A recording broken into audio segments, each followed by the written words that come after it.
Good evening, everyone, and welcome to another episode of UVZ and Friends. And tonight we are discussing the 2020 Indian Challenger. So we've got a bumper episode for you guys tonight, but I want to just start on a bit of a sad note. The Indian community in the UK is quite a tight-knit group, and unfortunately, during the last few days, a couple of mates have lost some loved ones. So I just want to do a big shout-out to Joe Diamond, who sadly lost his mom a few days ago, as well as Dazzle Rebel Rides, who I believe yesterday lost his uncle. So guys, I'm really sorry about the terrible news. Obviously, it's bad times at the moment, so I just wanted to let you know that our thoughts are with you. So all the best with that. It seems almost difficult to move on after that because times are difficult at the moment, and it's really it's quite surreal with the virus and everything. We have another guest that will be joining us, but at the moment we've got Peter from Straight Cut Motorcycles, and we have Mac from A to B Motorcycle Movers. Thank you very much for joining us tonight, guys. Really appreciate it. So before we move into this evening's discussion, I also just want to make sure that everyone had a look at the FDR Carbon launch this afternoon. If you haven't yet, make sure you go over to the Indian Motorcycle UK websites, or not websites, well, the websites as well as the YouTube channel, and go and watch the launch video. It's definitely well worth a watch. I watched it this afternoon, and it looks a great bike. So the Indian Challenger. Unfortunately, this is a bike that hit the UK fairly recently, and we've been in a situation where the bike just started hitting our shores, and then we've got hit with COVID-19. So there's quite a few people out there who've either just taken delivery or or not been able to take delivery either, or just had their bikes for a little while. So it seems to have lost a little bit of momentum, but I thought it was a good idea to have a chat about the bike tonight and tell everyone a little bit more about what it's all about, and why everyone is rightfully so excited about the bike.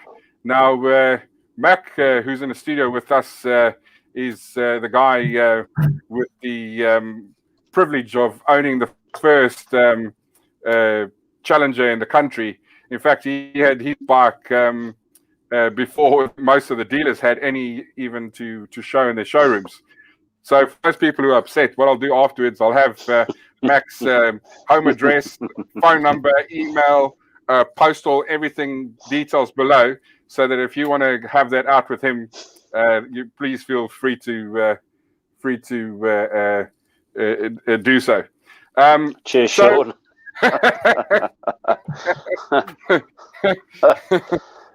You know your mates are, don't you? What would life be without a bit of a without a bit of a stitch up? Anyway, what I'm going to do tonight is a little bit more technical, which is not normally something I'm known for, but I want to really dig deep into the bikes and make sure that people understand, all the specialist items that are on this bike and why I believe this is such a great bike. So there's going to be quite a lot of imagery, which I'll bring up onto the screen now. So what we're going to start with tonight is, first of all, the cost of this bike. Okay, so as you can see, that's the Indian Challenger Dark Horse. They've got two versions of the bike, which is the Dark Horse and the Challenger Limited. Now in the UK, these are retailing at 24,699 for the Dark Horse and 24,999 for the Challenger Limited, and it comes in a variety of colors. Some colors are a bit more difficult to get hold of, and I think the States has got a few color options that we don't have in the UK. So, first of all, the main sort of color options in terms of the Challenger Limited is the Thunder Black Pearl. It's basically just these are either metallic colors or matte colors. So, in terms of the metallic colors, you've got the Thunder Black Pearl, you've got the Ruby Metallic, and the Deepwater Metallic. And then on the Dark Horse, you've got the Thunder Black, the White Smoke, and the Sandstone Smoke. Now, Mac, you've got the Sandstone Smoke on your bike. That's right, isn't it? Yes, I have. Yeah, and it's yeah, I love it. I did order the black, but the Sandstone turned up first, and yeah, so I couldn't say no. Bit like a kid in a sweet shop, so had to have that one, and then I persuaded Mandy that was the better colour. But yeah, I do like the colour, and it seems real easy to clean, and it doesn't show up the dirt anywhere near as much as a black. Yeah, well, I think with this bike, beauty is in the eye of the beholder, because I think unlike with a lot of other bikes, the color is extremely color sensitive to whether or not you like it.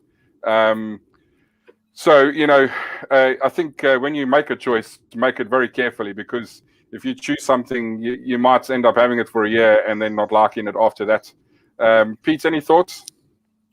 No, like I said before, I prefer the sandstone colour to all the rest of them personally. Good man. Yeah. Are you just trying to suck up to Mac? I mean, not at all. Never met Pete before. I've never met Pete before, but I'd rather go for a drink with him than you, Sean. Trying to stitch me up. That's just because I'm going to put you to bed.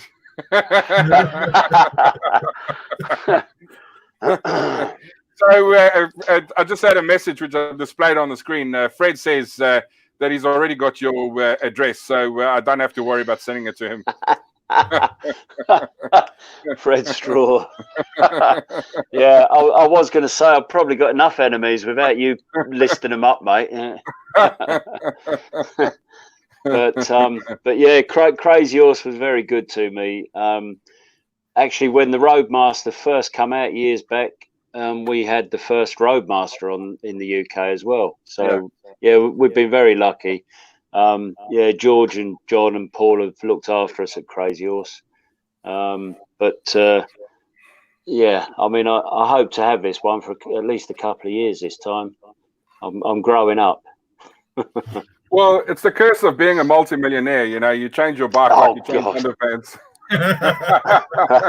No, all my money goes back into vans, mate. Yeah, is that to cart all your bikes around in? Well, all other people's bikes. I just draw. Okay.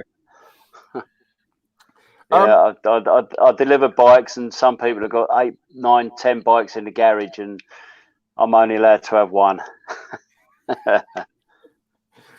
That's what you call being under the thumb, Mac. Well, yeah, I don't mind that as long as she lets me do what I want. Yeah. Within reason. Sorry, Sean. How many bikes have you got? Say again. How many bikes have you got? It's got nothing to do with what I'm allowed to do. It's what I can do. How many has he got, Pete? He's only got the one. I've got a scooter. Now, well, the problem I've got is I stay in an apartment building, so I don't even have space for my bike. I actually have to park my bike behind the cars just so that I can get it in there. So a second bike is going to be a bit of a problem. But then at the same time, I don't have the millionaire problem. I can, unlike Mac, I can actually count my money. I just go in the morning. Trust just me. go in the morning and scoop a couple of coins off. Trust me, Sean. If I could put prices up and be sitting at home all the time and let other people do the work, I probably would. But no, we try and keep prices down, and all my money goes back into the next year's vehicles. Yeah, my outgoings are too much as it is, mate. So what we'll do now is that we're going to go through a range of topics to make sure that we discuss the items that people really, I suppose, will be asking questions on. And what we'll be doing is that we'll be comparing that with other bikes in the range. Now, first of all, whoa, something's just broken. That was me. I was trying to attract Mandy's attention. Sorry. Well, I'm sure she doesn't like you throwing plates at her. So the Indian Challenger, it comes in it slots into the market sort of in its own level because it's known as a performance bagger. Now we'll talk about all the bits and pieces as we go through, or the different elements. But first of all, now we're going to just focus on the looks. Now this bike, in my opinion, has got fantastic looks. And yeah, just so I can hear that, Mac. Just be careful on that. So it's got fantastic looks, but it's not always looks that you fall in love with from the outset, or it depends on the angle that you look at it from. But for me, this is probably my favorite look. I'm not sure. What are your thoughts, Pete? Yeah, I mean, I like the look of it, definitely. I mean, you got to see it in person. I mean, you can see it in photos all day. Until you're standing next to it and physically touching it, you can't appreciate the hard work and time that they put into to designing that bike. Yeah, there's a lot of time into it, because I think what happened here is that this is a bike that's actually been built from the ground up, completely new specification. So it really is unique compared to where they've used similar technologies, etc., in some of the other bikes. Mac, your thoughts on the looks? Obviously, I don't think you're going to tell us that it's an ugly bike because you own one. But are there elements that you prefer to others in terms of look? Well, as far as looks go, it's like you say, it's in the eye of the beholder. I mean, some people are going to hate it, but I love it. It's yeah, I just like it. I've always gone for the baggers, Tourers, and that just hits all the buttons. It presses all the right buttons. That one. It's just the flow of it. There's nothing sticks out. It don't look too bulky. It is a big bike. It's actually very slightly heavier than the Chieftain, but you sit on it and it just feels so light. And the fairing, I think it's just it's just smooth lines. I love it. No complaints. Yeah, I think you know, again, it depends on the sort of styles of bikes that you like. I've come from more from sports bikes and moved into the bagger range. So there's certain bits that I like. I think, though, having owned my Chieftain for the last couple of years, that hi, Harris. So everyone, just whilst we're on the subject now, Harris is a university professor from working in Dubai, and he's originally from Canada. So thanks for joining us, Harris. Appreciate you making it. Sorry I'm late. We had the net went down on campus. I'm on campus when that went down. My apologies. No problem. I just managed to get back up. Okay, no problem. Yeah, so we're just talking about the look of the Challenger at the moment. And I think for me, the big thing is that it really has a contemporary feel.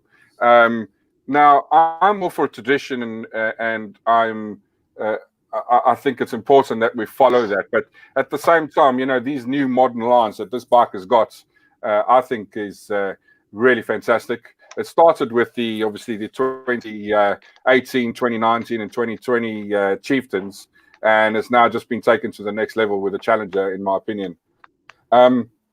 So your thoughts on look and feel of the Challenger? I believe you're a bit of a fan of it as well.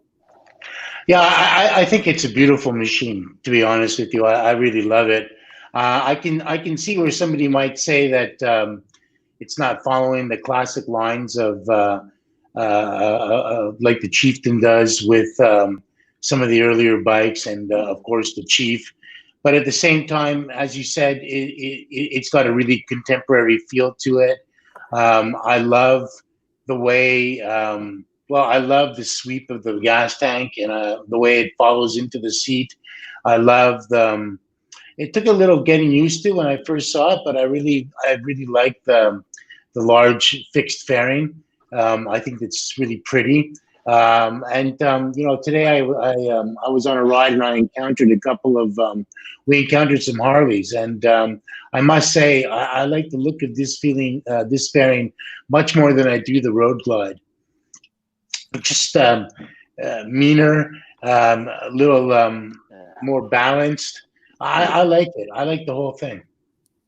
Yeah, I do agree with you. I've spent some time looking at the Road Glide, especially when the Challenger was first coming out, because I was doing some reviews and stuff. And I do think that it's certainly a classy look. We'll go obviously into aerodynamics and bits and pieces in a later bit, but what we're going to do now is so we'll start going through all the features, and it's one feature in particular that I wanted to talk about tonight, and purely because there's a lot of misinformation, misunderstanding, and also I think it's probably one of those features that sometimes is undervalued or missed and really not understood, and that is lean assist. Now I've got some images up here because I want to try and sort of explain it in as much detail as I can. And if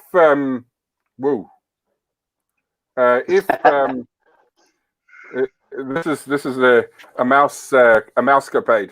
If anybody's got any questions, please do me a favor, stick some of the questions online now or put them in later, and we'll try and answer them as much as we can.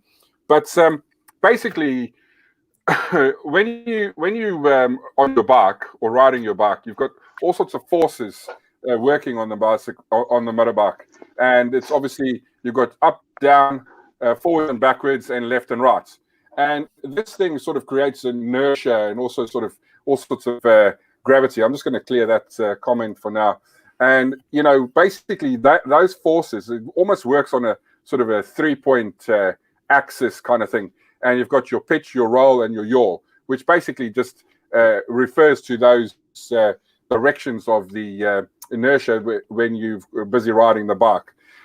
So basically, what they've done is with this lean assist is they've introduced an IMU unit, and it's a 6-axis IMU unit. So basically, it's multiple axes that actually collects data and actually then calculates. So basically what it does is that it collects all the data from the front and rear wheel speed, the pitch angle of the bike, the lean angle, and then it takes all of that and it calculates the optimum sort of traction and ABS intervention that the bike needs to help minimize the risk of losing the rear end of the bike on like a low side fall, which is obviously one of the most common dangers on a bike.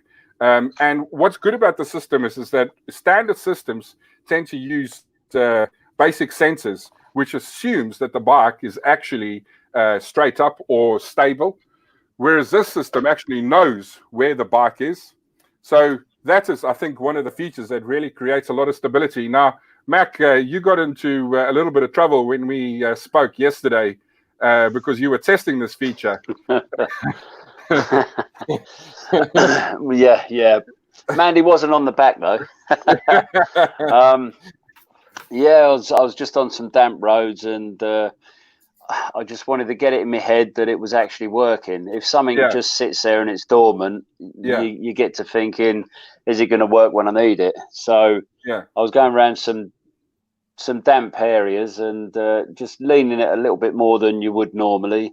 And only once did I feel a little bit of a judder in the back end, but it just caught straight away.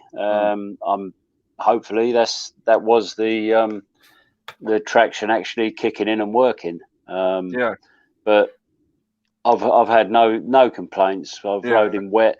I did go out a couple of months back when we first got it.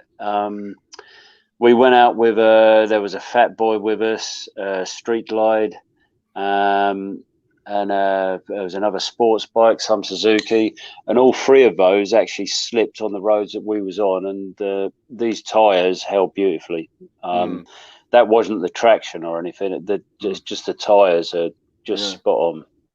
Yeah. Well, I think I'm going to bring the point to an end in a second, but I think the key thing here is that this smart technology really does a lot of good for the bike.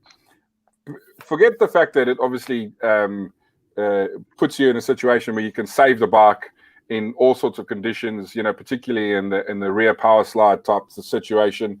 I've also found, having ridden the bike quite extensively, so I've ridden probably more different challenges than anyone else in the country, because I've been going around riding the various dealers' bikes. And I think the one thing that really struck for me was the fact that it's when you take a corner, it's almost like you're on a gyro. So how the system actually makes the bike feel. I'm not saying that's how it works, but how it feels is that when you're doing the corner, is that you actually have to put less energy into taking the corner. So what that actually means is that when you're on a bend, what it actually does is it almost gives you far more direct steering, and that's how it feels. I'm not saying that's particularly how it works. Obviously, that's why I went through the explanation, but definitely. That's a sort of sensation that you're going. The first time I actually rode it, I was going to myself, I was like, whoa, it's actually quite nice. You can just almost feel like you can go around the roundabouts for hours on end, just because of how nice it feels to do that. Harris, I can't remember. Did you say you've ridden the Challenger yet or not? No, we've only had 3 come into the country. Two originally came in and were sold almost instantly, and one's in now. So there are not enough bikes in stock for a demo, unfortunately. But this sounds an awful lot like a Ducati. I have a Ducati, and it's got a number of electronic aids, and one of them very much works like this as well, where you put the bike over and it feels like the bike is helping you take the turn. Yes. Purists will say that's a horrible thing. You should be able to do everything, or you should only do everything manually. But I'm all for the bike keeping itself up when you've gotten yourself into a problem. Yeah, absolutely. Pete, your thoughts? Does your Thruxton doesn't have any of the sort of assistance, but your BMW might? Is that right? No, neither of the bikes have got lead assist on them whatsoever. Do you think that's something you would like? I don't know. I mean, obviously, once we get out of this situation, then I might go and ride a Challenger and something and see what it feels like. I don't know. I mean, any sort of technology moving forward is going to be good if it helps you keep the bike, the shiny side up. So yeah, I think with the benefit you'll feel, especially on the longer trips, I think that's when you'll start to feel it. And I think that's, again, it's one of the things that there's so much technology that they've put into this bike that you need to really feel your way around it. Yeah, sorry. Yeah, so obviously you've explained how it works. So obviously if it is activated, is it a matter of the traction control kicking in? Does it Yes. apply brakes and stuff like that to try and get the bike upright? Exactly what it does. Yeah. So basically what it does is that when you make a power demand, so you tell the bike you want to go from, let's say, from 2,000 to 3,000 revs in terms of the amount of throttle that you give. Yeah. So then the bike is calculating this all the time, and the bike is saying, well, I'm at a lean angle of 20 degrees, and I'm traveling at a speed of, let's say, 50 miles an hour or whatever the case is. If I give you that extra 1,000 revs, I think you're going to lose traction. Right. So what I'm going to do is I'm actually going to give you slightly less power, and guide that in terms of helping you make the corner, but also then works with the ABS. Yeah. So the ABS is also it's constantly predicting, and it's saying, well, with this lean angle and this speed, am I gonna make this corner? Does this work? So the two work together, constantly calculating where you are and making sure that you have a safe corner. And I actually was watching a lot of the details and the data and the video. So basically, it's almost like, if you're hitting a corner at a bit of speed, and with some bikes, and I know I have this on my Chieftain, when you hit the corner, you sometimes almost get a bit of oversteer, where you take the corner a bit wider than you would normally. Yeah, now, what this actually does, it actually helps you take that corner at a much better angle, and it actually avoids a lot of that oversteer that you get typically from other bikes. Yeah, I know what you mean. I call it washout. Like the front end washes out on you as you go around, and you can just feel it drifting away from you. The BMW does that a lot, but I haven't had that on the Thruxton. So, is that something that you agree with, Mac? Obviously, you spend probably the most time on the bike than anyone else. Well, all I can say really is it handles beautifully for the size of the bike. A little bit to do with the aerodynamics, but it's just so maneuverable. It's a big bike. I can do a U-turn on just about any road, and you're not worried about having to put your feet down or anything. Going around the bends, it's just counter steering. It's beautiful. It's just lovely. Yeah, it really is a pleasure. And it used to be like, if you got a bagger, people would think you had to be a certain age. But I think that's changing now, because when you open this one up, it's, well, Sean, it's like you're on a sports bike. Yeah. So talking about that, we'll move on to the engine. Now, this is the reason why you need all of this technology. Now, this is a 108 cubic inch motor, and it delivers in the region of 120 to 130 brake horse. Now, these figures are estimated because Indian doesn't typically release the exact figures. So bear with me on that one. So if anybody disagrees with that, I'm not claiming to be the fountain of all knowledge, but that's my understanding. But having ridden this bike, this is the reason why you need all of these features. This bike is quick.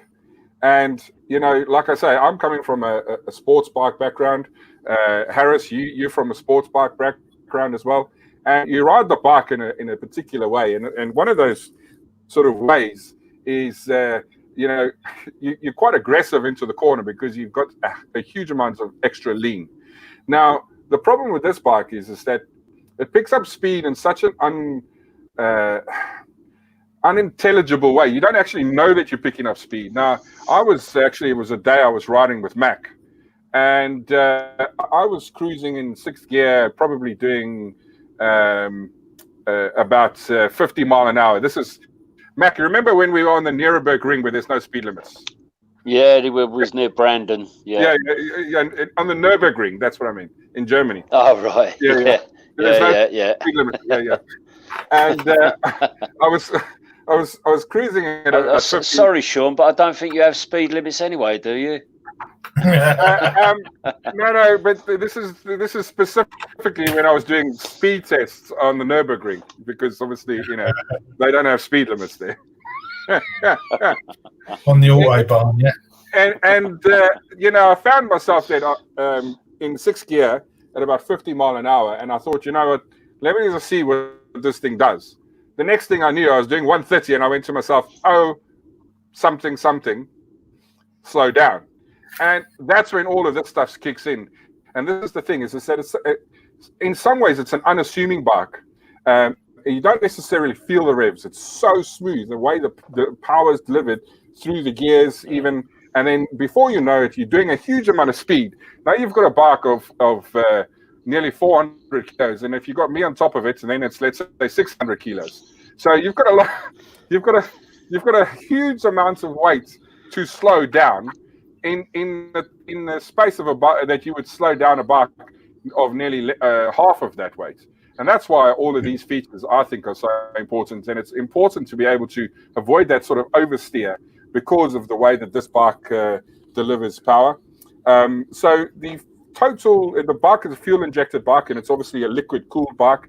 The main reason behind that is to meet the emission regulations. I think that's coming into play the back end of this year / next year.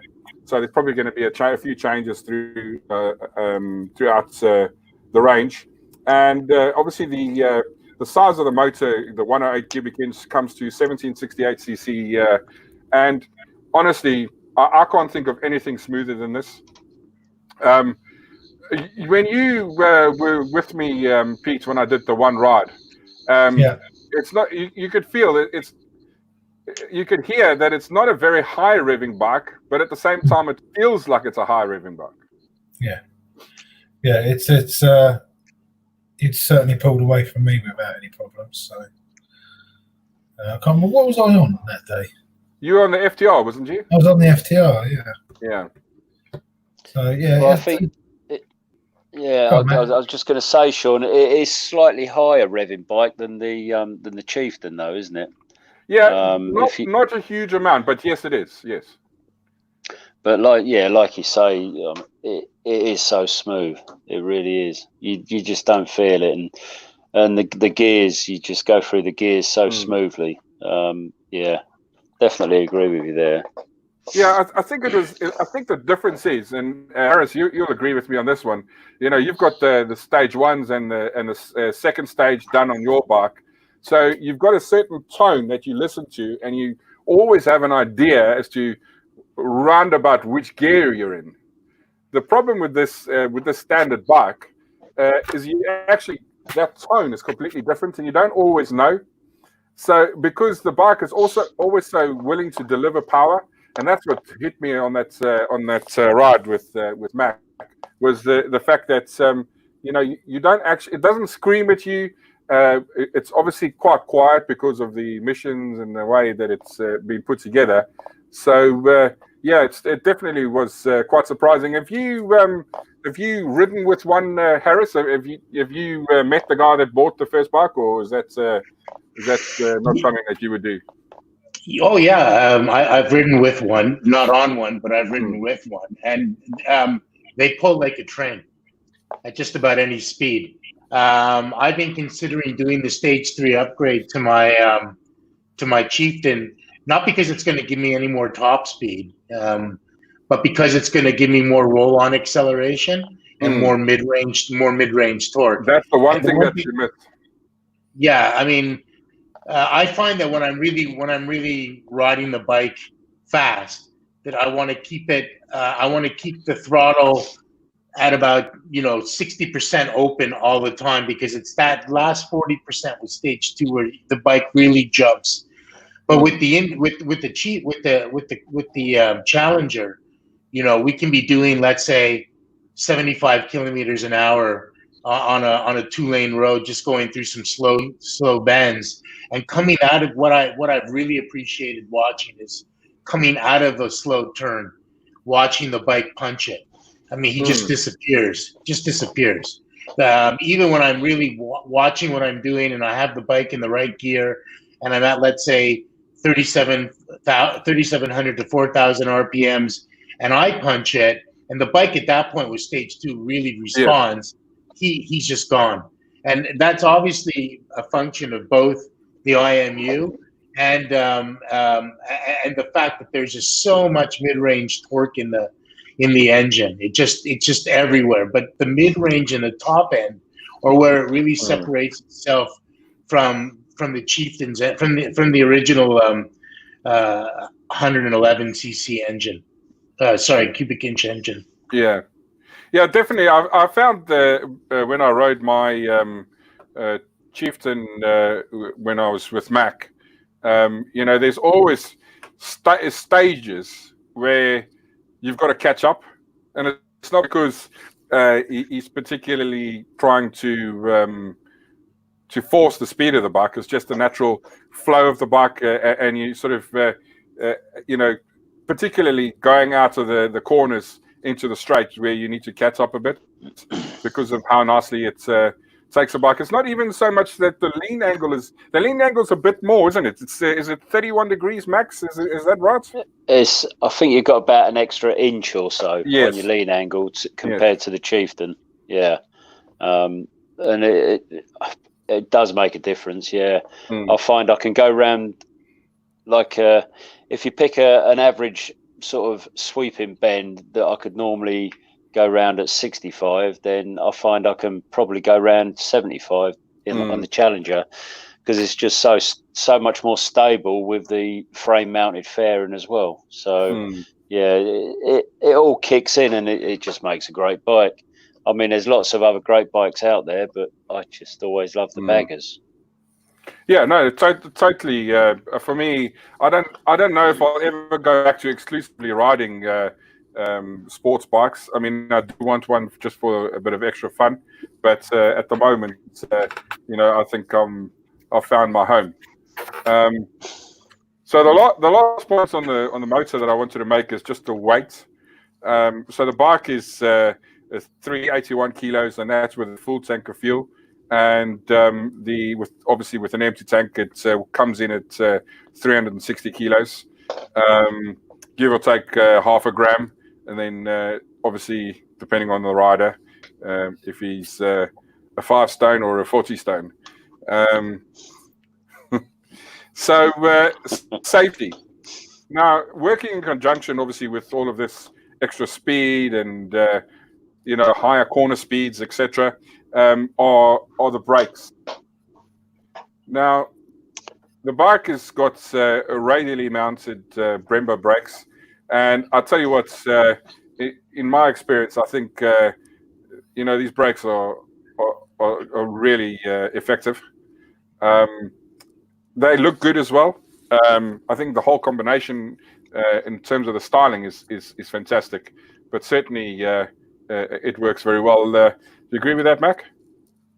Oh yeah, you can't beat Brembo brakes, and they're 320 millimeters with 4 pistons, and you just can't beat them. Even the rear brake does a good job. Just the 2 pistons, they are spot on, the brakes. They've just put a really good package together. Really have. Yeah, it's one of those things where the standard package actually works really well. What brakes is your bike got, Pete? It's got Brembos as well. Your Thruxton. Yeah, the Thruxton has. So dual discs on the front with Brembo brakes. The rear's too small for the Thruxton. It's useless. But they do an upgrade kit for it to go up to, I think it's about 270, 280 mil disc. Yeah. So that's possibly an option, but I find the rear brake on it terrible, but the fronts are plenty. You slap them on hard enough, and you will, without the ABS, you will be lifting the back wheel right up. Yeah, I must be honest. It's one of the features that I do appreciate these days. When I wrote my victory off, I wrote it off because I was forced into a sudden stop with a grip, and the surface didn't quite come together. And yeah, so I definitely appreciate a bit of ABS these days. So one of the other things that the bike has got as well are the upside down forks. Any feedback on that, Mac? No, just they cope really well on hard braking. I've only had a couple of occasions where I've really had to slam the brakes on, and they've coped perfectly. I'm nearly always two up. I've nearly always got manned on the back, and yeah, just there was no slippage or anything. It certainly didn't bottom out. It didn't feel under stress. Yeah, you know, I'm no lightweight myself. I don't think, but but yeah, they just cope. Everything coped lovely with the forks, the Brembos, and the tyres. It's just a really good put together package. That's, you know, Yeah, I think can't fault it. I think you're about one of my legs. Yeah, well, you. Well, I must admit, you can make any bike look small, Sean. It's one of the reasons. It's one of the reasons these days why I tend to sit on a bigger bike, because otherwise it looks like my backside is trying to swallow a bike. Yeah, you got to be peeled off. Well, I am 15 stone, so yeah, I'm not a lightweight, but yeah, that I mean, I find, you know, when me and Man was on there, we went out and got a week's shopping on there, because I'm always volunteering to do the shopping lately. Yeah, and you know, just it's a good idea to get out on the bike, isn't it? but yeah, I mean, still round the bends and everything, it just copes beautifully. Still, it's just like I haven't even got a passenger on, and the shocks, you'll probably go on to them in a minute, but they just soak up these potholes, you know, perfectly. Yeah, no, definitely very good. I wasn't going to go too much into the shocks, because I've got a few other points that I really want to focus on. The one thing that and this is the only moan that I've got for now, and it's, when I say it's a moan, it's just a personal preference. The problem that I've got is I've got size 15 feet. And I know you're talking about another part of your anatomy here, aren't you? People with big feet, innit? Yeah, yeah, no, but what they socks. say, people with big feet. Big socks. He's boasting, Peter. And the issue that I've got is on my Chieftain, it's got a nice big brake pedal. And if you look at this pedal here, you know, it's almost like a clutch pedal. And I found for myself that was the one thing that I didn't get on with. And it's probably the first thing that, if I was, apart from a few other bits, safety feature-wise, that I would change, purely because I found that's a little bit too small. I'm not sure if you've got that issue. It's definitely something I found.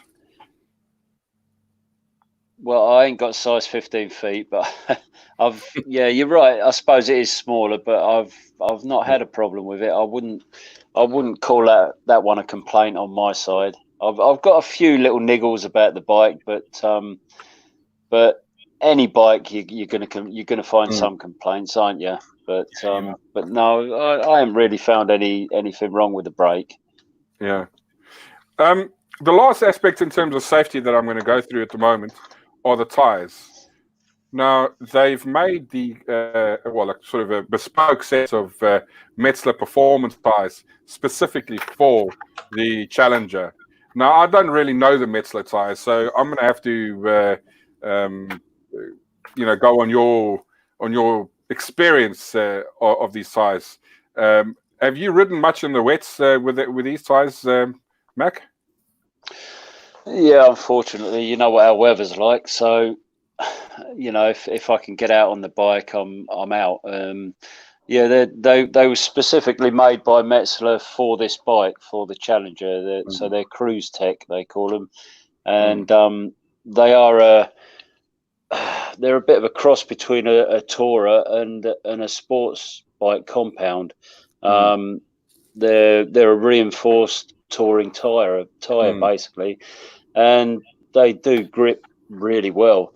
I mean, I've yet to find out what the what sort of mileage I'm going to get out of them, but the compound definitely feels a bit a little bit softer than the Dunlops that I'm used to on the Harleys and stuff. But yeah, I mean, hopefully they'll. I don't suppose they're going to last as long as the Dunlops do, but like you say, safety's the main thing, and they just grip lovely. They're like glue on the road. I've not had any kind of slippage. Like I say, the only time I felt the rear go slightly was when I was riding a little bit stupidly in the wet conditions, but that was on purpose. Within the speed limit, naturally. Yeah. Oh, of course, yeah, always in speed limit, yeah. Harris, have you had any experience with the Metzler tires? No, I haven't, but I'd like to just go back briefly to the brakes and the front end suspension.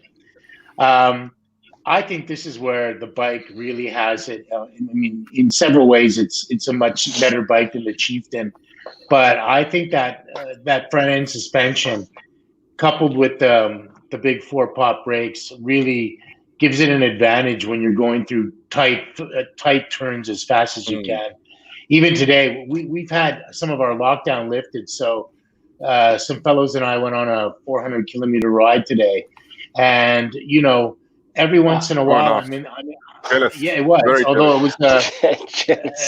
Although it was 45 degrees, so I don't know if you can tell where the glove ends and the sunburn begins.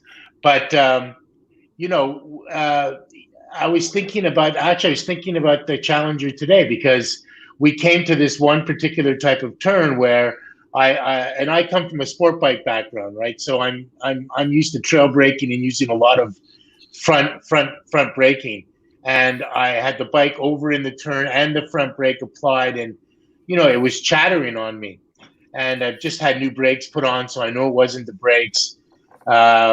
And I was given a lecture by the general manager of the dealership because I put on new brakes at 15,000 kilometers, and that's apparently far too quick.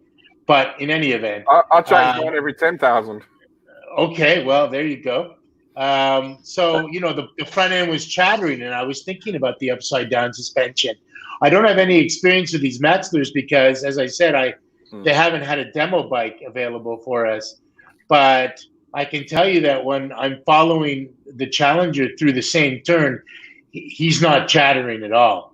And that bike looks like it's riding on a rail. Whereas in that type of turn where I'm loading up the front end with both, you know, the deceleration from the hard braking and the fact that the bike is, you know, it's leaning, he doesn't seem to have any of those problems. Again, he's taking the turn more deeply than I am, and he's coming out of it more rapidly than I am. So the bike is more stable all the way through the turn, or at least the front end is more stable all the way through the turn. And I've asked, you know, if there's any chattering through those types of turns, and you know, guy just looks at me and says, "Not at all," which makes me jealous. Yeah, no, it, definitely. I mean, it's definitely smooth in them corners. I want to move on to the fuel economy and fuel capacity. And Louise asked a question about this as well. So there's a few bits on this that I will talk about as well. I think these questions have come from Louise. So the first thing with the fuel capacity, I'm not sure, but it's a 20-something odd liter tank, I believe. 22.7. Yeah, and the range, depending on how you ride it, it ranges from about 200 to 250 miles on a tank, and obviously that's on a new bike from what I've seen. So I think when your bike beds in a bit, you'll probably end up getting a little bit more. Mac, obviously you're the man with the experience in terms of a slightly more miles on the same bike. What sort of MPG is your bike running at the moment? I'm getting roughly about 43 to the gallon. Really? That's I'm with Mandy. surprised at that. That's with Mandy on the back. A little bit less when I'm on my own, but but yeah, like you say, you should be expecting once she's running around sort of 240 to a tank, which you're going to want to stop for a coffee break before that, ain't you? So Yeah. Even as comfortable it is, you're always riding with someone that's got to stop for fuel or coffee. So it's never going to be you slowing them down, really. It is a big old tank, but it molds well into the bike. It just doesn't look out of place. Well, I think the value of that is that when you get to certain rural areas where it's harder to get fuel, but I do typically stop every sort of 100 miles. I think that's about 45 minutes of riding.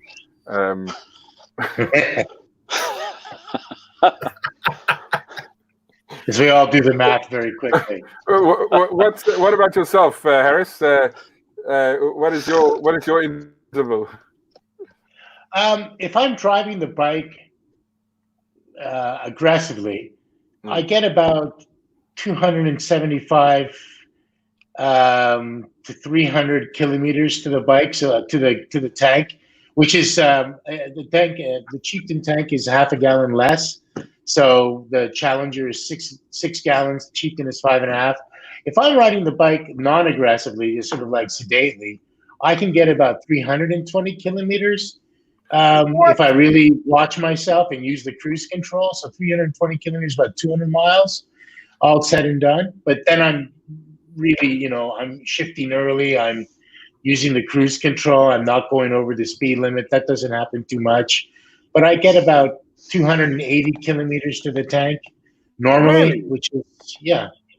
Do you fill the panniers up as well? I wish I could. No, but over here, there's no such thing as self-serve. So the guy who fills it for me, wherever I go, they fill it right to the brim. And well, I do ride it aggressively. When I'm really aggressive with it, I get about 275. When I'm not aggressive with it, like 320. Maybe it's that I'm using super. I need to do this calculation quickly. So 320 is about 190 miles, 200 miles. The 300 kilometers is about 190 miles. And anyone want to guess what I get? Anybody what? Anybody want to guess what I get on a tank? And this is me standing there to the brims, like, when I'm putting the thing in, it splashes. Yeah. I bet it's about 150. Yeah, I could say that 150. Not miles. I get 200 kilometers on a tank. It's about 130. It's about 130 miles on a tank. That's it. I can't get more than that. I won't tell you what I get on the BMW then. What do you get? On the BMW, if I ride it really carefully, I can get just under 300 miles to a tank. Jeez. Which BM is it, Peter? Which BMW? K1200 GT. Oh yeah, nice, yeah. But it costs a lot more to fill out when you're at the station. I must admit, I do like them GT baggers. They're nice. We delivered about 16 of them when they first come in the country a few years back, and I was very tempted. But yeah, I don't know. She might have skimmed me. She probably wouldn't have fed me when I got home. Fuel capacity, one thing. One of the things, and this is, I suppose, this is another question that Louise was asking about, are the rider modes. So you've got the three rider modes, which is rain, standard, and well, I've renamed all of these anyway. So I've got Demir, which is the rain. I've got I've got Mac is the standard, and then I've got lunatic mode. But And that's you. I think there's a few differences with this. So basically, you'll have the setting on the bike, which is your standard setting, and then what happens is that really whether or not you go up or down in that setting, it's basically almost like it changes the gear ratios. So if you go to lunatic mode or to the sports mode, it just shortens the ratio a bit, so it gives you that more powerful sensation. And the same thing when you go down to rain. The only thing that I believe rain does for you as well is that you probably have more input from your ABS and your stability control that you would normally get. Now, this is not something that I'm particularly afraid with in terms of with the Challenger. Mac, you might have a few bits that you want to add on that, but it's really just a safety feature to start with, and then an excitement feature towards the top end. Is that more or less right? Yeah, I mean, to start with, the first few weeks I had it, I never even bothered with the modes. It was in standard all the time, and you think that's fine, that's enough. And then it did get wet, and I thought, well, I'll try the rain mode, and I was a bit blasé. Yeah, it's not going to make any difference. I put it in the rain mode, and it just seems smoother. The clutch, everything. There's no biting on the clutch whatsoever. It's just everything's smoother. And it just, I suppose it gives you more confidence in the wet. And then I did try the sport, and it's the complete opposite. It's everything bites quicker. It's sort of you sort of go let the clutch out, it's there straight away, sort of thing, and it does feel sporty. I don't quite know how they've done it, but it is impressive. Yeah. Now, this is one thing that you'll never have thought, I would say. I probably wouldn't use the sport mode. having ridden it, and it's not because I want the bike to. I just find that the bike is smoother, even at speed, and you don't need that. Because I found it, especially if you tend to be more in the sort of town area, it's quite jerky. And obviously, it's a process of So you have to get used to the bike, but it is quite jerky. So for me, I simply found that sticking it in standard mode and leaving it like that is fine. I've never been a fan of the different rider modes. I really am not.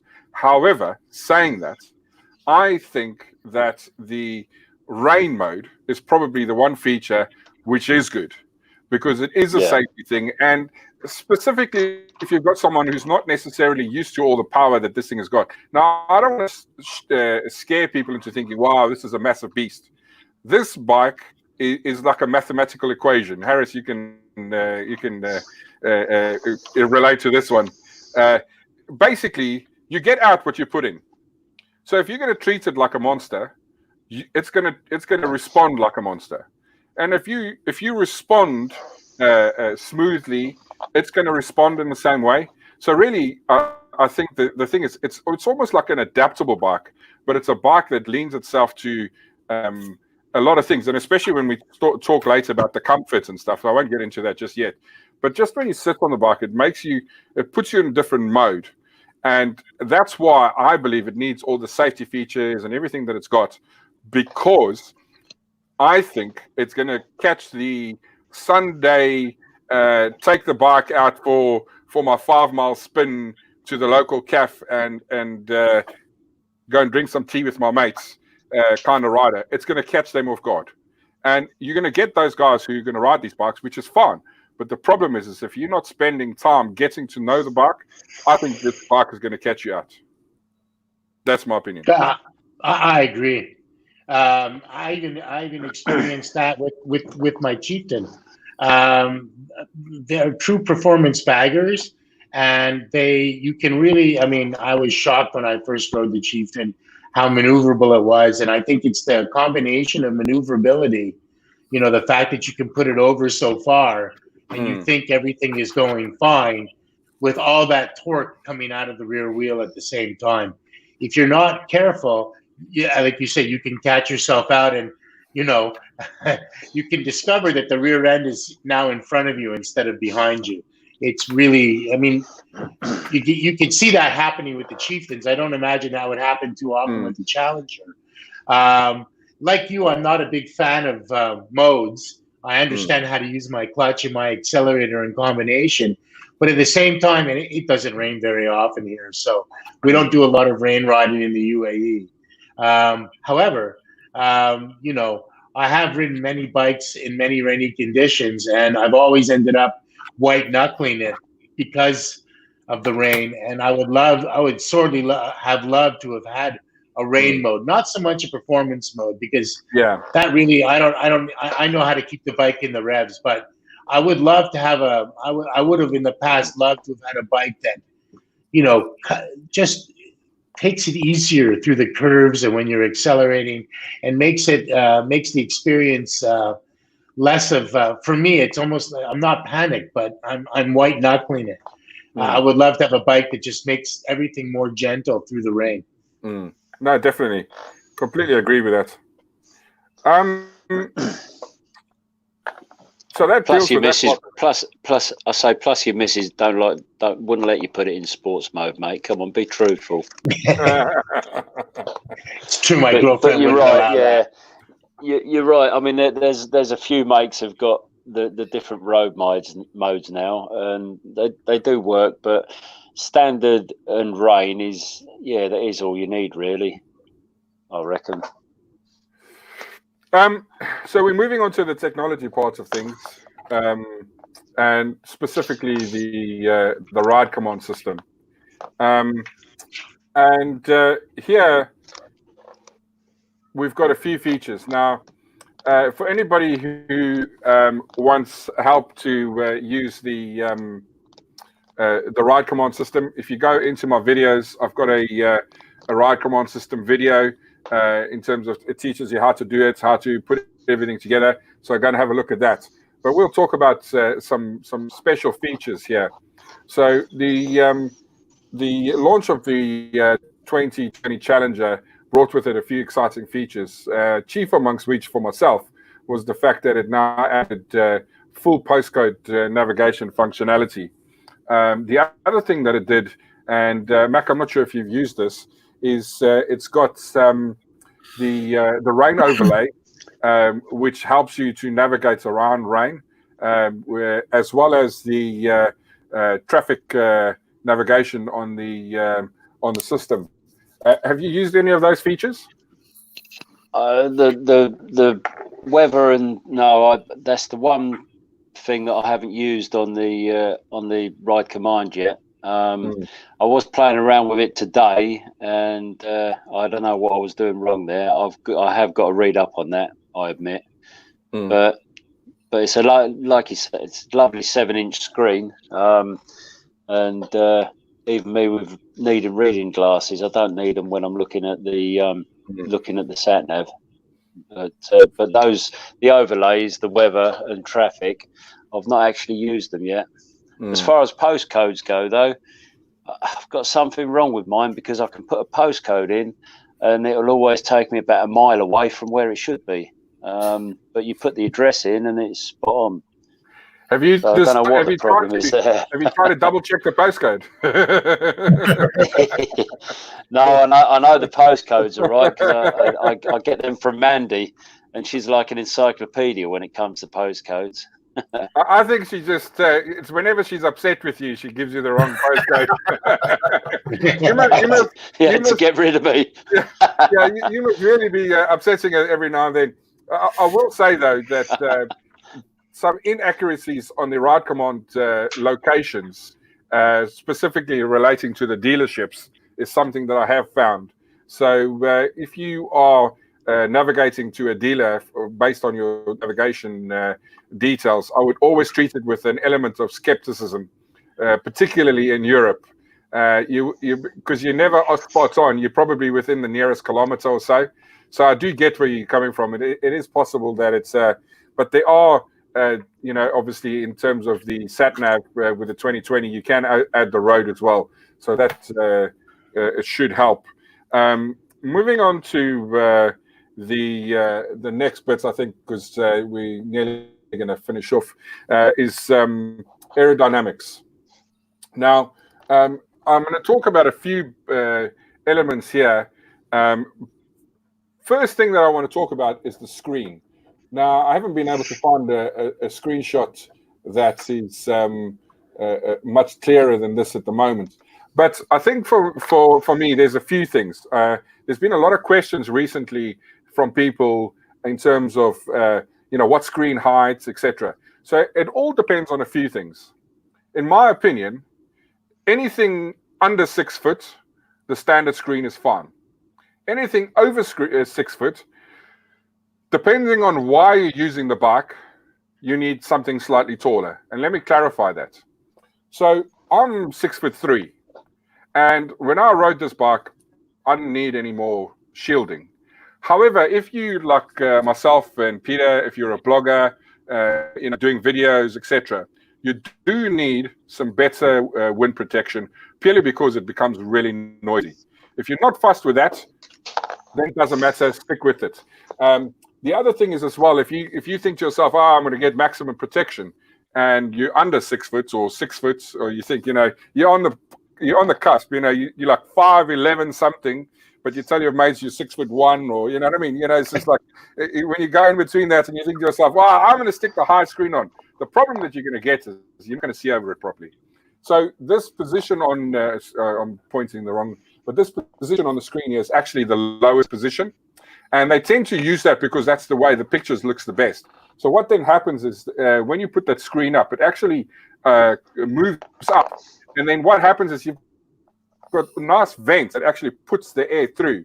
In addition to that, you've also got here with the handlebars on that side and over there, you've got nice vents that pushes the air up. And what's nice about it is it channels it, and it doesn't blow like heavy and to a point where it's annoying. But especially if you're in Dubai and you've got your 40 degrees, etc., you get that air on you, and it actually helps to keep you a little bit cooler than otherwise if you were just hidden behind a big screen. There's another. Yeah, sorry, Harris. Yeah, I just wanted to say that's a myth. No offense. The first year I was riding here, I was riding in the summer, and it was about 50 degrees. And somebody had said to me, "Well, why are you going out? It's so hot." And I said, "Well, the breeze will cool me down." I was at 100. Yeah, actually, it cooked my arms. It was like being in a convection oven. Yeah. My arms got all these little bubbles on them from the sunburn, from the windburn. So yeah, but I like that. But you're right when you talk about the fact that they always show pictures of the screens low. I mean, I think we all take pictures of our bikes with the screen in the lowest position because it looks the nicest.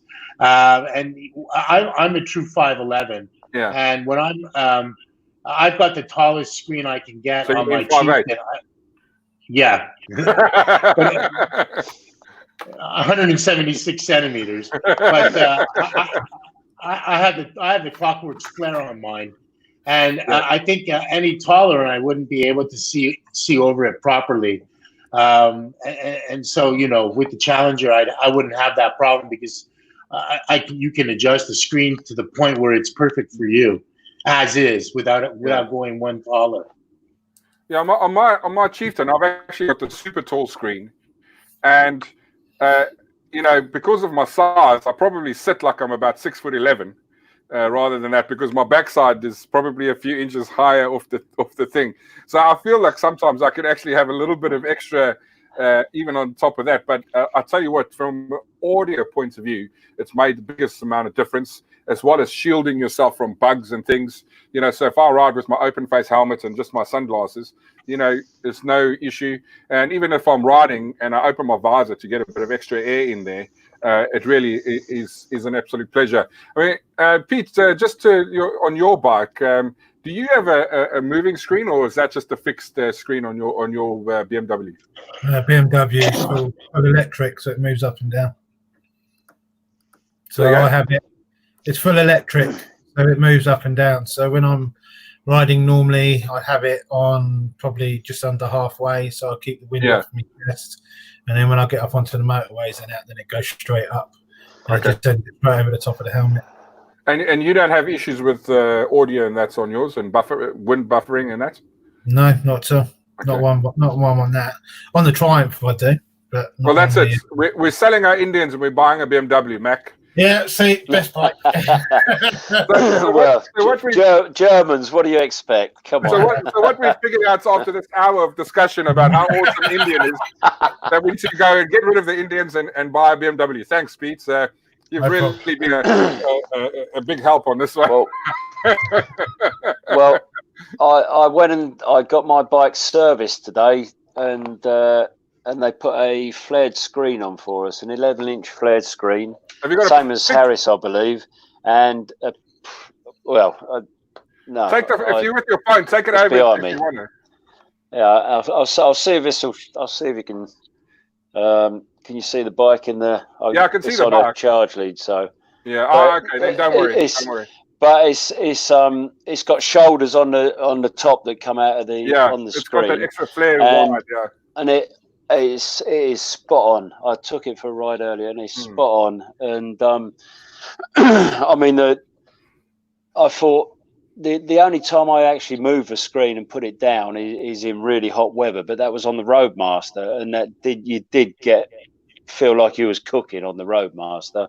But like you was just saying, with the vents that are beside the headlights on these, and the vent through the bottom of the screen, I get plenty of breeze, when they're all open. So I don't even think I'll need to lower the screen, to be honest. But it's perfect. I don't get any bugs in my face or anything. I'm only a shorty, about 5'9", 5'10", maybe, but no problem whatsoever. I don't know about wind noise because I've not done any recordings on the bike yet. So go on. I think the thing with that flared screen is as well as the angle of the screen. So the way that it sends the wind, so you can have a shorter screen, but because of the aerodynamics has actually changed a lot, you don't get hit by the wind as much. Now, one of the elements that you'll see on the bottom of the screen here, where my mouse is pointing, as well as on the other side, I'll just bring up a different picture. Bear with me a second. That's not it. I've probably missed that, but you'll see it on the side there. So basically, there's a huge amount of emphasis put on the aerodynamics. Now, the one point, and I think this is for me, has been a bit of a revelation in terms of aerodynamics with regards to the bike, is the fairing. Now, I've done thousands upon thousands of miles on my Chieftain, and I'm used to riding in pretty much anything. But from time to time, especially in the wind, you feel like you have to fight the bike a bit, and it's like you're putting your shoulder, one or the other, and you're fighting the wind to try and keep the bike straight. Now, the one thing that I found with this with the Challenger, it's got a fixed fairing. So obviously, what that means is that the actual fairing is fixed to the bike itself.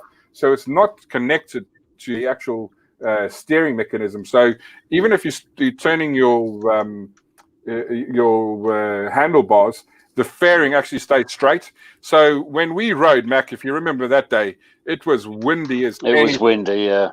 And you know what? You hardly felt it.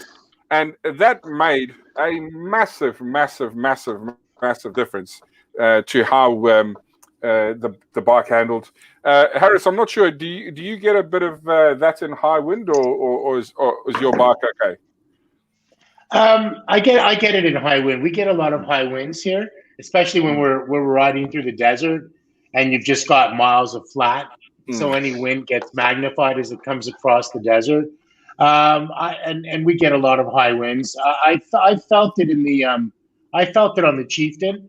You can, I mean, not so much. I don't feel it as much, but still, you can feel that your handlebars want to go left or want to go right, depending upon how the wind is coming at you. And what's even perhaps worse is when you get a very, very high cross breeze.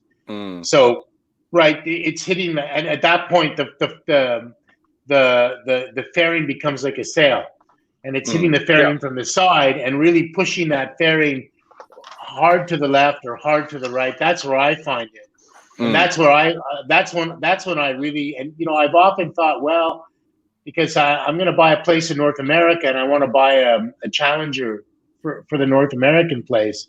Once I realized I could do all my shopping online, I thought, well, I don't need a car. I just need Amazon.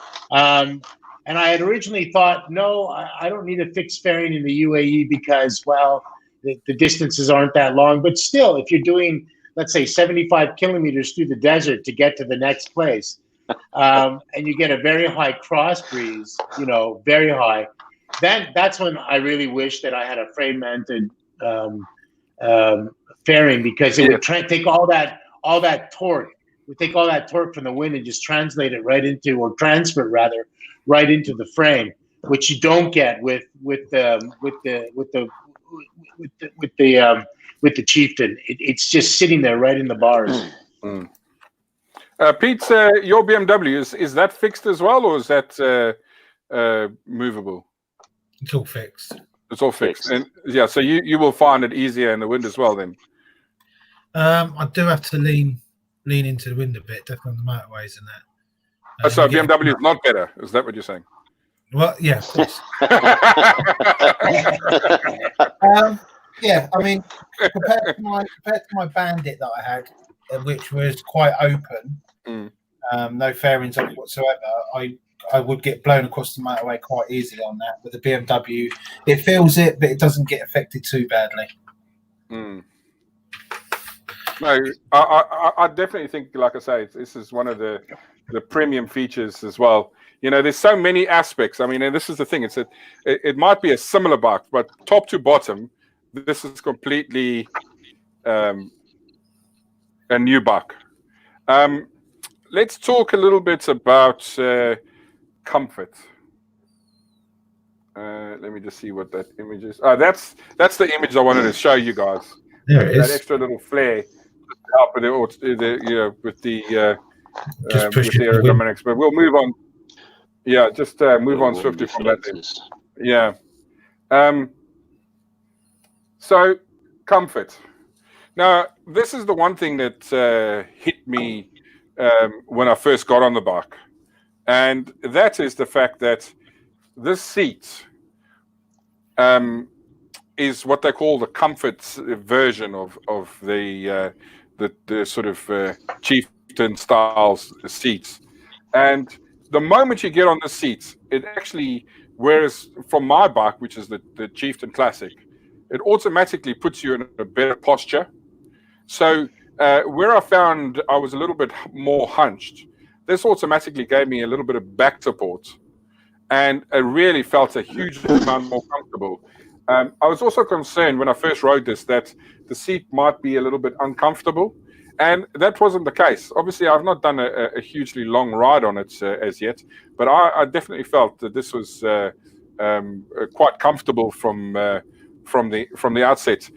Mac, your thoughts on that, and also perhaps from Mandy's point of view, from a pillion point of view, has she got any complaints?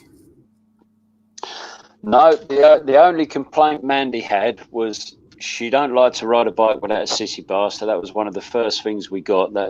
And Crazy Horse did us a great deal in with the price of the bike, so brilliant service. But we got the sissy bar. The only complaint she had is it actually leans back a bit, so you can. I mean, most of us would lean back and think, "Well, this is comfortable," but Mandy has a spinal fusion, so we had to. Our mate Hanif, he straightened it so that it was more upright, and it's actually perfect now. And the the pillion seat is Mandy's quite happy with it, chuffed to bits. She said it's good for long mileage, no problem.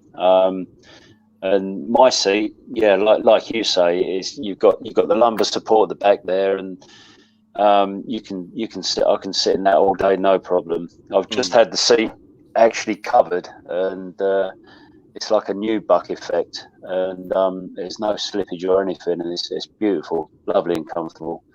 I wouldn't mind riding all day long, but Mandy's, she's not up for these sort of 15, 16-hour days in the saddle anymore. But but yeah, I think you can do it in that seat, no problem.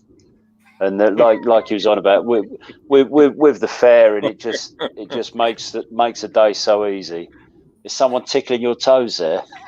No, Fred has just put up a post saying, toilet seat on mine.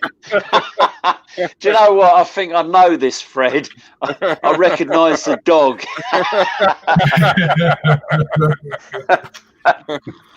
Yeah, he just had one up there I giggled at about the flies in his teeth when he gets home.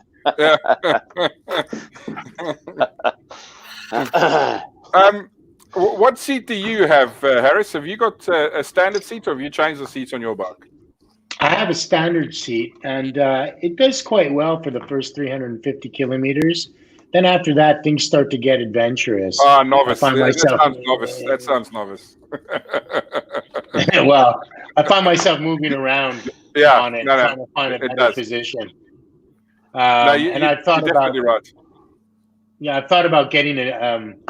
I've read a lot about what do you call it? The Rogue seat, which apparently is more comfortable. And I've looked at buying a Corbin or a Mustang seat. One of my mates has an Airhawk air pillow that he has. We went for a 1,700 kilometer ride through Oman last December, and that was really. Pardon me. 2-day ride. 1,700 kilometers in 3 days. We left on a Thursday. We were back on a Monday, but it was just Thursday night for it. He's showing off, Harris. Yeah, well, what can I tell you? I've put in my share of really long distance rides, but Thursday night was just a couple of hours to get to the border, to get across the border and to a place to stay. But he has this Airhawk pillow seat. This air-filled pillow, like you can custom fill it. Yeah. And he says that makes all the difference. But I've thought about getting either the Indian Rogue seat or a Corbin, which I quite fancy. Yeah. Yeah. But over here, I've done it. Yeah. Long rides are. Oh, you have to understand, in the UAE, 400 kilometers is almost like lapping the country. It's a tiny country. You can go from one end to the other, especially the way you ride, probably in 45 minutes. So am I gonna have to do laps of the things? I'll do 2 laps a day. Well, probably. From one end to the other is, I think, 450 kilometers. I think my maximum that I've ever done in a day is about 1,200 miles. So that's nearly 2,000 miles. I spent about 17 hours on the bike. I've done about 1,000 miles in a day, but we done 7,500. That's with Mandy on the back, going down to San Sebastian, and that was all national roads, no motorways whatsoever. And that was good. But that's upping one of the Harley models. That was. but I mean, your seat though, Sean. I mean, you've changed your seat, haven't you? You've put the Roadmaster seat on your Chieftain, haven't you? And and it's you can't beat them for comfort. I mean, they were so comfortable. They was. You know what the nice thing about that is that the sissy bar actually fits in. So the quick release sissy bar actually fits in on the back. It actually literally just slides in. You just got to lift the sides a touch. But I think the biggest thing for me is because I ride year round, and winter, obviously can be quite cold. It was quite nice. But the funny story was when I put my seat on, because I'd never really ridden with a heated seat before, and I had the seat installed, and Before you wet yourself. I was riding along after having the bike the thing installed, and I was riding along, and I thought, you know what, something is not feeling. Oh, you know what's wrong, and then after about 5 minutes, I realized that actually, you know what, something's burning. It's just like there's a fire or something, and I was like trying to, and then I realized actually, bloody hell, the heated seat is on. So he left it on the highest setting, and because I'd never used it, I stopped there, and I was for about 10 minutes trying to find out how to put the seat off. I didn't know how to put the seat off, and one of the guys that was riding with me going, "I'll tell you what, why don't you just try and put it in the middle?" It's like, okay. And I left it for a while because I was really burning, and then I got on the bike, and it's like, okay, I can feel it settling down now. But yeah, definitely, it was a bit. That was quite funny. I think the first time I used the heated seat, I thought I'd wet myself. Mandy put it on. I didn't realise. I thought, whoa, what's happened here? Yeah, I've got it figured out now. So while I'm riding, I can just lean up and change it. But it takes a little. Well, I don't know why you hit. I don't know what you're on about heated seats, Sean. It's most people, the seat might warm their bum, but it's your bum warms the seat, doesn't it? Folds over the seat, mate. Yeah. even with my fiery character, I get a little cold every now and then. You know what actually happened was the funny thing was that I when it was cold, I used to tuck my legs because I don't ride with anything. I just ride with my Kevlar jeans normally, unless it's raining. And then I tuck it into to the side of the motor, and it warms me up, and then I'm okay. But I had a decat done, and now it's running a lot cooler. So when I was doing the sort of 100, 200 mile one-way trips, you get to the other side, and you're freezing.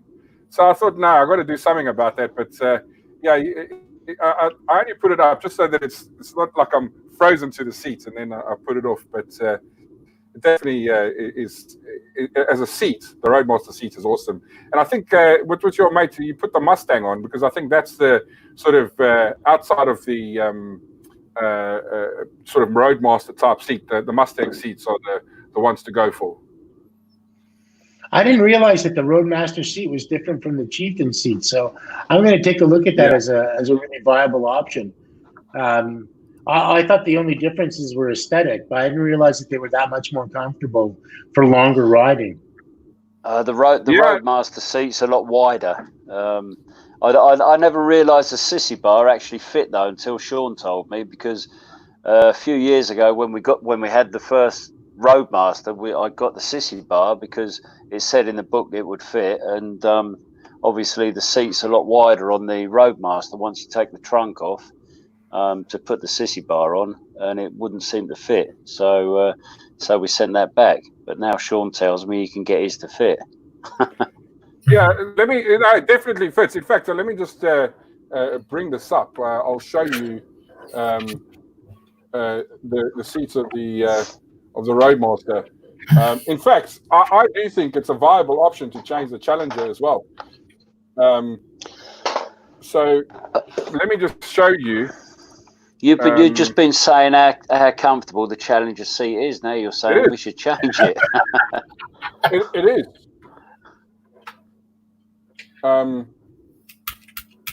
Let me just zoom in a bit.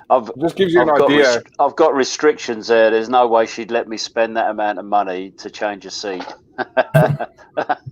I've just heard her tell me to shut up there. So I'm not sure if you can see that, Harris, but it's quite a bit wider, which is quite nice. I think it's deeper. Yes, and it's got that sort of ridge, and I think what happens is when you get to the 2-3 ton weight range, like I have, then you need that extra, because the narrower the seat is, it actually just puts more pressure. So obviously, if you've got a wider seat, it spreads the load a bit. So it's definitely it's something that I enjoyed. But like I say, the key thing for me that I don't know yet and that I need to make up my mind is whether or not the Challenger as a a long road bike, what the seat's going to be like. On the short roads that I've done, and I mean, we did about 100 miles odd when we went out. I don't know, maybe a bit less. I can't remember the exact distance each time we went, but it wasn't very long. So you can pretty much get out of that. And what I will say is that even when we went to ride, I did about 150 miles to get to the dealership. Rode the Challenger for I don't know, a few hours, and then rode back, and there was no real issues. I think one of the features that also really helps the comforts in terms of the seat. Let me just see if I go back to this image here. With that rider position, the way that the compartment, and I'll just point here, so that just the way that the compartment is built is literally around you, and all of the panels actually face up towards you. So it's like an immersive experience, which is really nice. And then when you sit with your fairly straight position and you put your hands on the handlebars, obviously, again, it depends maybe on your height, etc. But it is not a bike that you need to be 12 foot tall to be able to fit on. I've met people fairly recently, and this lady was saying, "Oh no, it's too big a bike." I said, "Actually, I'll tell you what, just go and sit on it." And then she went and she sat on it and went, "Oh, actually, I didn't expect that." So it actually is a bike that fits a wide range. But really, the moment you get on and you sit there, it feels really, really comfortable. Mac, is that your thoughts, or have you got any other issues on that? Yeah, it's just very light. You know, when you sit on a bike and it's on the jiffy stand, you sort of expect a certain amount of weight when you go to push it off. And I nearly pushed it over to the right hand side. It was just a lot lighter than I thought it would be. Yeah, I was impressed. I mean, there's a few niggly bits on the bike overall that I wish they would have changed or thought about, but overall, you know, it's a lovely bike. I just I love it. I just can't wait to get out on longer runs. I mean, we've been down to Brighton and stuff like that on it, but Scotland. I just can't wait to get on a long run. Yeah, Scotland will be one of the first things. Mandy loves Cornwall, but yeah, as soon as we're allowed, I'll be out, and I won't have to take the shopping bags. Have you sat on the bike, Harris? I have, and there's two things that I'm struck by right away when I sit on the bike. First, it's very tightly wrapped, so I feel that like I have a feeling when I sit on it that it's small. It's a smaller bike than the Chieftain, and it's not really. It's just more tightly put together. The second thing that I really like about it, and I have no trouble reaching instead of using the triggers on the handlebars, I often just use the buttons on the ride command. But so I'm not going to talk about that because I can reach it fine on my Chieftain. But what I really like about it is where they put the gauges. Because when particularly when I'm turn signaling, I always take a look at the gauge to make sure the turn signal is working. Just as a sort of safety check on my part. And it annoys me that I have to sort of move my head a bit one way or the other, depending upon which gauge I'm looking at on the Chieftain. But with the Challenger, they put them right in the rider's line of sight. And I think that was a really smart move. You don't have to turn your head at all. You can see everything, including the ride command screen and the buttons. But most importantly, the gauges and the turn signals right in front of you. And I really like that as well. I don't get the feeling that the bike is heavy at all. I think it's very tightly wrapped. It's almost like slim compared to a Chieftain in some ways. Very just sort of wasp waisted. I love it. I think it's going to be a lot of fun to ride when I get a chance to ride one. I was supposed to go to the States for 2 months, and I was going to test ride one there, but that's kind of not on anymore. Yeah. I find the bike extremely well balanced, which gives it that sort of light feeling. And it could be, I suppose, where the weight is as well, with the center of gravity and everything, makes it a little bit easier. Peter, have you jumped on the bike? I mean, you went to the to the Motorcycle Live. Did you check it out when you were there? No, I don't think I did. But when we was down at More Speed, the first time, I think you took one out. Yeah. I think I sat on it then as well. Any thoughts on that? It felt comfortable. I didn't have the opportunity to ride it. And like you said, the real test will be long distance. Yeah, I think so. Yeah, I mean, I normally can get about 150 miles, and then I need to stop on mine. But mine's just a standard seat. So BMW failed there. So we've gone from buying a BMW back to an Indian. Okay, good. Yeah, there you go. We're throwing it back to you. The next element is the luggage compartments, the panniers. Now, for me, I think this is really, really nice. Now, again, I'm all for the sort of classic stylings and everything, but I think they really got this right. I really think this is an exceptional, beautiful looking piece of equipment. But that being said, functionality-wise, in terms of getting items into the bike, does the odd shape make it difficult to get anything in the panniers, Mac? No, I don't find it an odd shape at all. Bags of potatoes, boxes of cornflakes, porridge, no problem.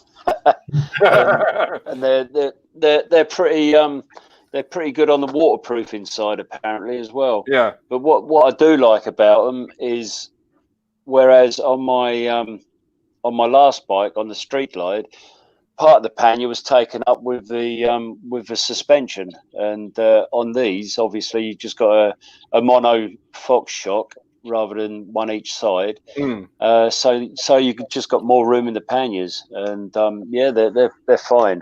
I mean, we've got the bags that go inside them as well, and they just pop straight in and out, no problem. I might try that. That's when Matt. They're pretty good, and they're nice bags as well. So you can walk in a hotel with them, and it just looks like you're carrying normal luggage. Only it's got that Indian on it, which is makes it above normal luggage. But yeah, pannier wise, I just don't think the bike looks right without them. I agree. They look good. I wouldn't take them off. No chance. No. No. Well, I mean, God, if you take them off, you might get bloody burn marks on your backside from the wheel, mate. Anyway, I think I must have got my own back by now, Sean, haven't I? I'm nothing if not persistent. I don't give up. Yeah. So on that, I've got one of the things that I want to talk about, and it may be a little bit controversial. So if people unfriend me, I apologize. This is not meant to have a stab at anyone. And it's not that I don't agree. I do agree, but I don't agree. And this is like an oxymoron, more moron than oxy. So let me get onto that. And Mac, I think you have an idea as to what I'm going to talk about. Should I leave? Should I leave? Or no. what? The moment I show you, you're going to agree. Okay, and that is this. Yeah, I don't like it either. The Indian war bonnet. No, let me explain. So the reason why everyone's up in arms. Now, I like it, okay, and it is different, and I accept it for that. The issue that people have had is that it doesn't light up on the bike, and that people have had to then go pay extra to get it to light up. Now, I agree from this point of view. Okay, one, I think it looks better with it, and I think it should be something that they have as an. It should be something that just comes as standard. That being said, this is my controversial opinion. There's so much that's gone into this bike. from a new technology point of view, building the bike up from the bottom up, there's a huge amount of investment that goes in there, and at some point they've got to pull back a little bit, and I think if having the wall bonnet lit up is going to make you not buy the bike, I think that's a mistake. Now, here's where I have a different opinion as well. I believe that the dealers, knowing these kinds of things, should make it clear to people that the wall bonnet is not lit up. And if you're in a situation where you are precious with that, I think the dealers should negotiate with you. The dealers should do you a deal. The point is that you're going to buy a bike for £25,000 and eventually it becomes 30-odd thousand pounds. So one of my friends, Matthew Norwell, has recently bought himself a Challenger, and he's put a whole bunch of extras on and spent over 30 grand on the bike.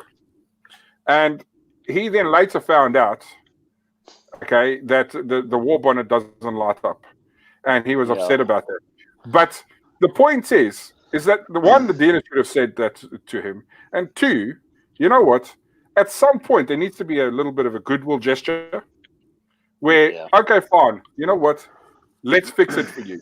And I think that is the sort of the approach that I'm coming from. Is that when a bike is so new, it's hard to know everything.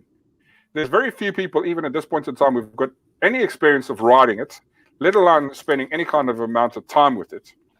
And a lot of the time, the dealers aren't even aware of certain features. So there needs to be a bit of give and take, which is I think is important. But in no way, shape, or form does it take away anything from this bike. Because for me, this bike is awesome for a few reasons. And perhaps this is where we'll sort of sum up with each of you guys. One, I think it's got some really innovative features that we'll start seeing throughout the lines, in the other ranges. Two, the engine in this thing is absolutely phenomenal. I wanted to hate it. Honestly, I did. And then I spent time on it and I went, I love it. And then the lean assist, for me, that is a bit of a revelation in terms of the bike. And obviously you've got the other bits and pieces, but those for me is really the key things alongside of the sort of immersive feeling that I was saying on your what do you call it, command system that folds around you. Even the music faces towards you. Whereas, if you've ridden with other bikes, you've got to blast the music a little bit extra because it's actually playing away from you. And that's my view on it. Harris, any thoughts on those points? Well, the reason that the war bonnet isn't lighting up is because of Euro regulations. All Euro spec bikes, the war bonnet doesn't light up. But in North America and South America, the war bonnet lights up. In Dubai, we get Euro spec bikes, and our dealer connects the war bonnet up. Before you even take the bike away, you don't even have to ask him to do it. He just does it. So my war bonnet lights up. But having said that, for me, what I'm most impressed about with the Challenger is all the mid-range torque. The way that thing just pulls like a train. If you're doing 120 kilometers an hour and you hit the gas, there's a moment of delay on the Chieftain, even with stage 2, but with the Challenger, when you hit that, it's like riding a sport bike. It just gets up and goes. I like that. I love the redesign of the interior. I mean, I'm going to call it the interior. I love the redesign of the gauges and everything. I think, and the way that fairing wraps around you. It's a really beautiful job. Really, I can hardly wait to ride one. Because sitting on one, you get this whole, like you said, immersive experience. Everything is being very well thought out about where to position everything to maximize the riding experience. I really like that about the bike. And I like the fact that it feels like small, which is funny because, like you said, it's over 800 pounds. But when I sit on it, it really does feel like tightly wrapped and small, which gives you more, I think, gives one more confidence when one is pushing it through the twisties. Absolutely, totally agree. Mac, same question to you, with the one exception. Would you say that the dealer that you buy this bike from makes a big difference? And the reason why I'm saying that is because I get the feeling, and getting to know the guys a little bit, that certain dealers go that little bit further for you than others do. They do. I mean, we are lucky. We deal with Crazy Horse, and we've known them all for a long time. But that's the can I sixth just time say, you Crazy Horse now. That's a £5 charge, right. I'm on commission from them. What I will say though is, from the word go, Roadmasters and Chieftains, their war bonnets light up. So why is it a different regulation for the Challenger? Not only that, when I went to the NEC, the first Challenger we see in the flesh, the war bonnet was lit up. So that should be how we get it in Europe, but we didn't. So we had to jump through all the hoops. Not only do you can't just buy the wire harness to light up the war bonnet, you've actually got to buy another war bonnet because it comes with the harness. I mean, luckily, I won't mention who our dealer is, but they done a lot of the. I mean, like, they fit it for free. They did do us a good deal. Oh, Crazy Horse did an amazing deal. Oh yeah, it was Crazy Horse. Yeah. Right. That was one niggly thing. I mean, if we're going to go on to niggly things, why didn't they put heated grips on this bike? I don't understand that. I agree with that. And if you're going to put central locking on a bike, why not put it on the steering as well? It would make sense, rather than get the key out and try and lock the steering. That's a bit of a pain, that is. Yeah. Go on, I've rambled on enough, mate. No. Listen, I totally agree with what you're saying. I think the difference is this: when you bought a bike versus to when somebody else bought the bike 2 months later is a different situation. And I think there's a lot of things that you can, teething problems that you as the first owner inevitably have to suck up because, well, not enough is known about the bike, versus when these things are now finally known, and that's why I think the dealer that you buy this bike from is equally as important as what you buy. Because I think you can get, and I'm not going to go about specifics or talk about situations, but I do think that, if you find a dealer that looks after you, stick with them. Obviously, I've got my preference, and I'll get fined if I don't say more speed 10 times during each broadcast. But I think the thing is that you build long-term relationships with places, and I mean, even on today. I've got a problem with my fuel pump that's started becoming noisy, and it happens when it becomes a bit older. And obviously, my pump has pumped a bit of fuel in its day. And I phoned them up, and even though it's not covered under warranty, they sorted me out today. And it's not because I'm anything special or whatever the case is. I just have a good relationship with them, and I think much like your relationship with Crazy Horse. If you have a good two-way relationship with a dealer, they will definitely look after you, and that's why I think if you're in an area where there's a good dealer, you'll end up being really lucky and enjoy it.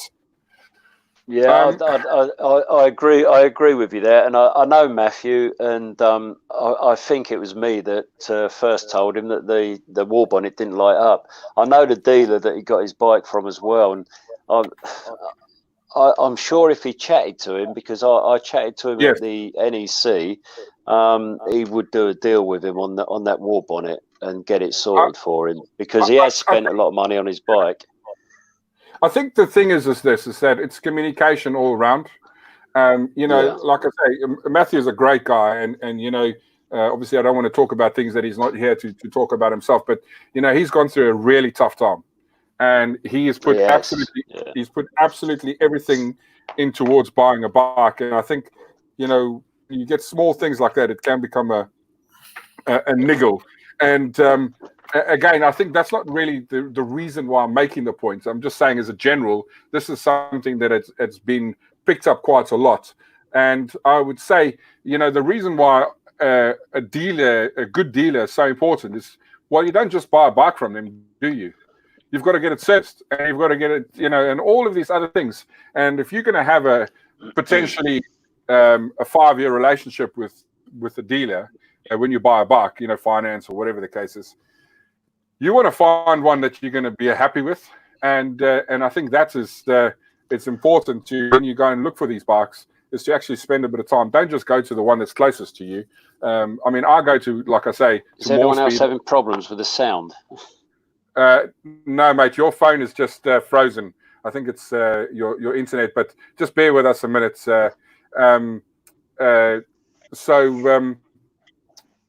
for me is the key thing. Peter, sorry, man, we've been rambling on a bit. Apologies for that, mate. Your thoughts in summary of where we are now? Yeah, it's a good all-round bike. I think it's got another feature on that command system that you tested out when we took one out, didn't you? In regards to getting the key. Yes. That worked quite well. It did. So Sean left the key at the dealership, took the bike out, and it was running perfectly fine until we stopped it and then tried to restart it. Obviously, no key, and what was it? It was you had to put a PIN number in, didn't you? I think that's a really good feature, definitely on keyless bikes. Yeah, because all I had to do was just call them on the phone, and they gave me the code, entered the code, boom, started up, done. It worked really well. On that note, see, there we go. There's another Chris Hunter. Dealer makes a big difference. On that note, I think we're going to wrap it up. Any final thoughts, Harris? Well, I mean, if I wasn't certain about buying a bike for North America, I am now. But more importantly, I think I have to start to consider selling my Chieftain over here and buying one from over here. I had really thought that that the Challenger was better for bigger countries, longer rides. But listening to everybody talk about it, I'm beginning to think that maybe the Challenger would be the ideal bike for the riding I do over here. Just as a fabulous bike, really well put together. Yeah, no, absolutely. Peter, last thoughts? Yeah, I can't wait to go and ride one. Actually, as soon as we're out of this lockdown, I'll head down to somewhere and we're going to take one out for a ride. I think. Should I ask, more speed or Crazy Horse? I'll tell you what. Another one who's well up on his technical side is the Foundry Canterbury. They're a good bunch as well. They are a good bunch down there. But yeah, I mean, I'll always stick with my local dealer. But one thing you haven't mentioned, Sean. No one ever mentions it. The puddle light. I think that's a brilliant little bit of kit. That is. I know BMW have got them on some of theirs, but it's well handy when you're approaching your bike and you click your key fob and it lights up around the bike. I do like that. That's a good little addition. If I got off the bike for long enough, I probably would use it.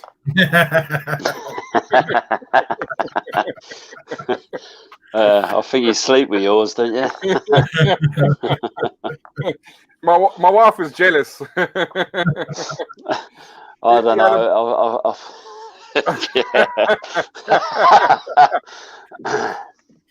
Well, that's why I need the big exhaust with my size 15s, you know. Don't go there, mate. I think